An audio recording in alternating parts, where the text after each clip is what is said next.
So we're moving on to the Tampa Bay Lightning. This is the last one, Bob, I promise. Well, before the last one. Yeah, okay.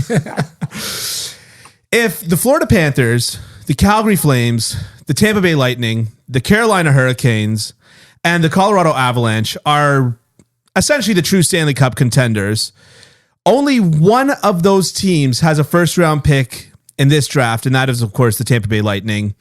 How likely do you think it is that Tampa moves that first-round pick? And, of course, if so, who are they targeting to strengthen their team? I don't think they'll hesitate to trade their first-round pick if they think they can make a deal that's going to make them better. But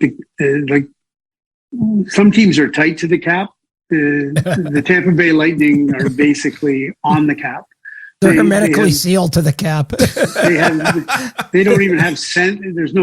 Never mind dollars. There's no cents left there. So anything they do, it's dollar in, dollar out.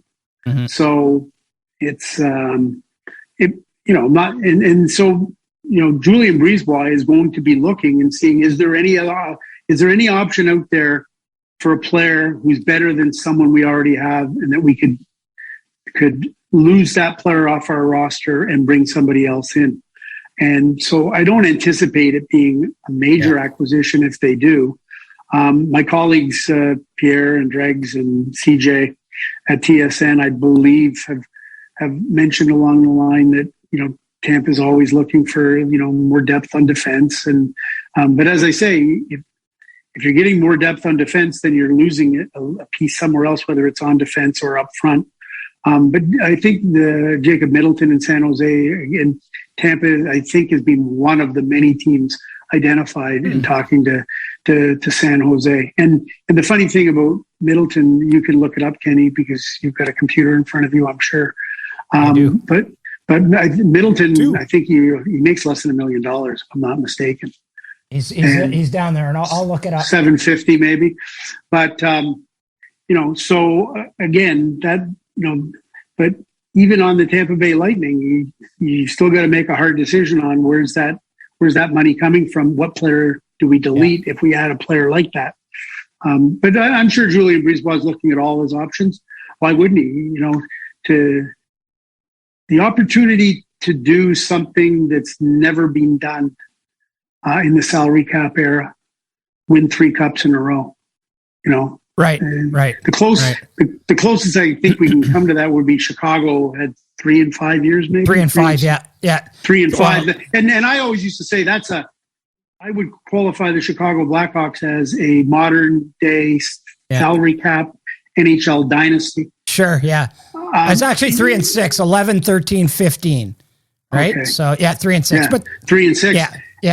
And they didn't even back to back it. And maybe Tampa already qualifies in the salary cap era of the NHL to win back-to-back cups. Pittsburgh would be the other. Mm-hmm. Maybe they already qualify 2 years back-to-back. But imagine if they can get 3. Yeah. That would be that's unprecedented in the salary cap. Yeah, it really is.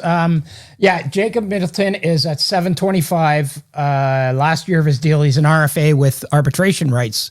Interestingly enough, right? Although he's got the interesting one.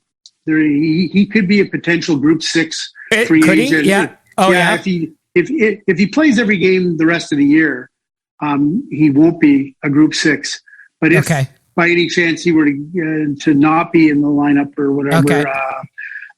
He could fall into the Group 6 category.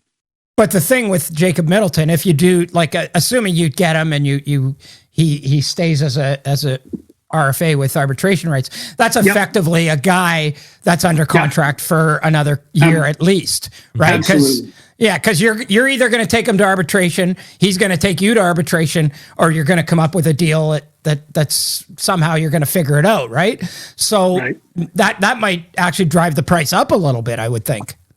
Yeah, absolutely. So there's if you've got a low cost and cost certainty, and I'd say low cost now because in the short term he's only making $725, and he's obviously due for a significant raise based on the number of minutes that he's played and the profile that he's created for himself in San Jose. But again, he's not going to break the bank.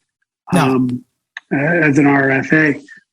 That cost certainty is worth a lot. And again, a niche defenseman, a guy that plays really hard, plays an in-your-face game.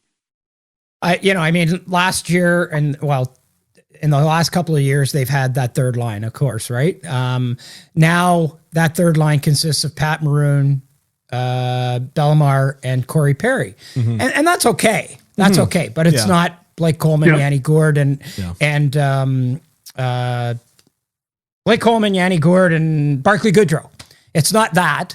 But then again, maybe those guys aren't that either anymore. You know what I mean? So, right. They've all had actually pretty decent years, and they're all producing sort of where they produced last year. But yeah, I wonder about that third line, whether they want to make an upgrade there. But again, as you say, Bob, I think with a team like Tampa, it's like, okay, we're gonna go with what we have. We're pretty confident in our abilities.